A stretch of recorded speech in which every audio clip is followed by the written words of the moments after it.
Yung mga tol, isang mapagpalang hapon sa ating lahat.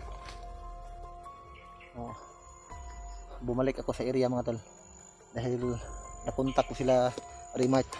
So nagkataon din na pag open ko ng aking data, nakakuha ko ng signal. Nabasa ko yung mensahe ni Remart na nagsunod sila sa akin. Hindi naman ako masyadong nakalayo mula dito sa areang ito, kaya agad ko silang binalikan dahil maraming humaharang na mga kalaban sa kanila mga tol. Silang dalawa ni Julio.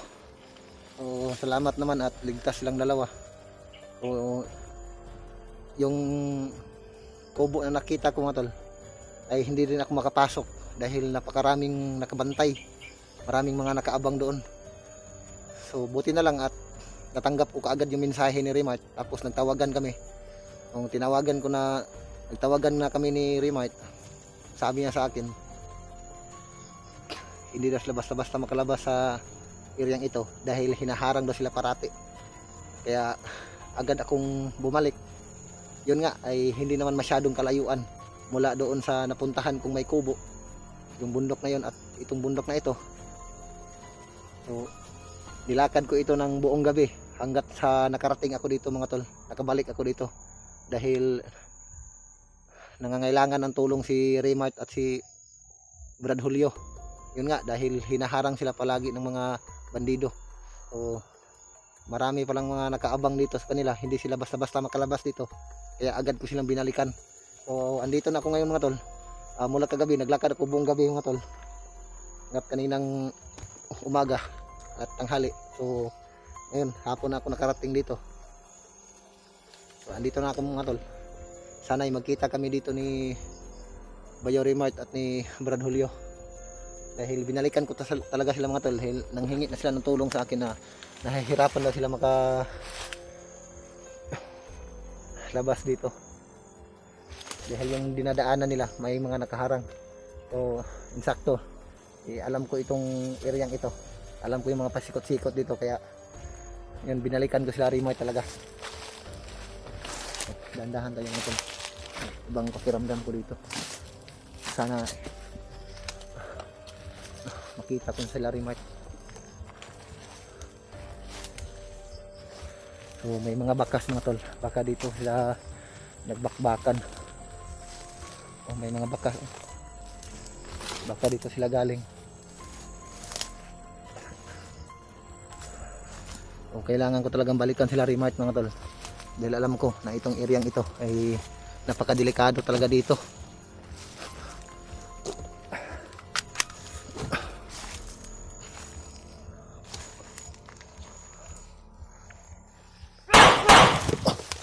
Anak na sinapay. May mga bandido pala dito tol. Gago ka! Banga ka!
na kayo dito.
May mga bakas dito mga tol. Check dito galing sa Remart. May mga dinaanan dito. Dami pa lang. Dami talaga mga bandito nakaabang dito.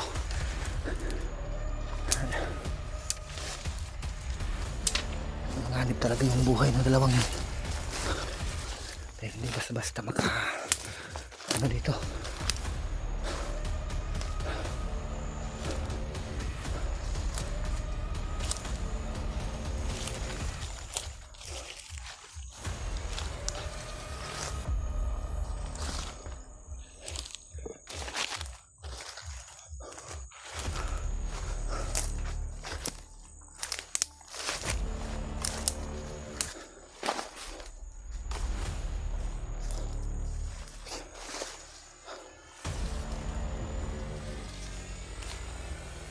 Baka dito sila nagtago kagabi. Parang kahiga dito. Mabakas dito.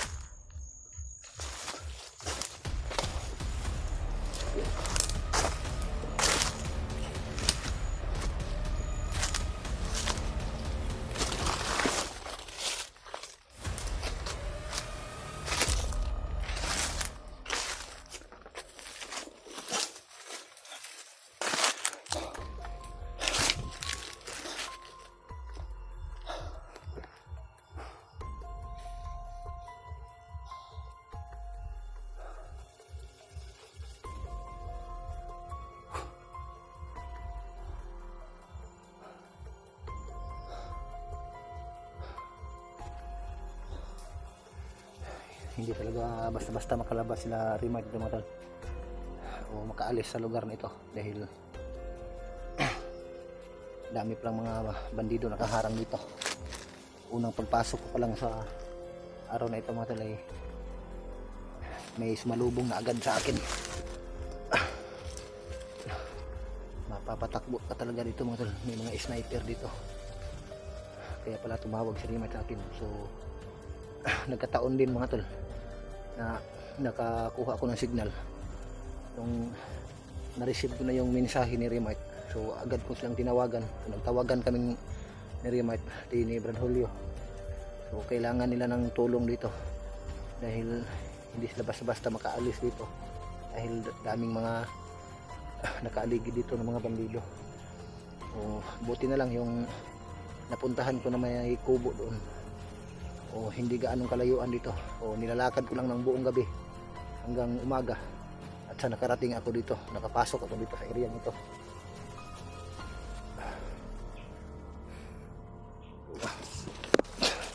Sana hindi magtagal ay masalubong ko na sila Remite dito.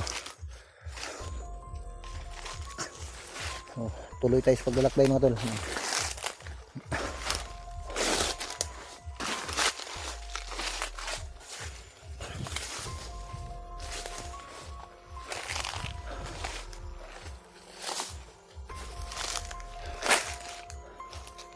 May mga bakas dito mga tol na dinaanan nila, kasi yun nabali yung dahon doon siya nga.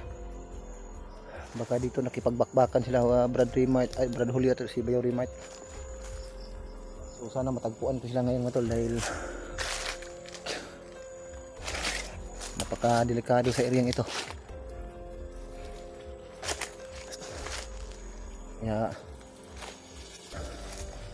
binalikan ko talaga itong area ito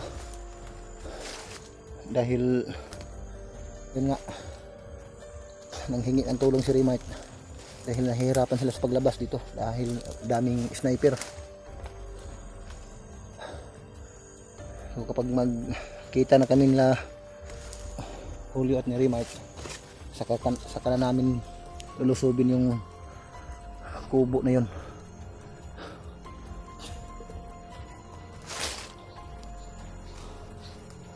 Nauuhaw na talaga ako.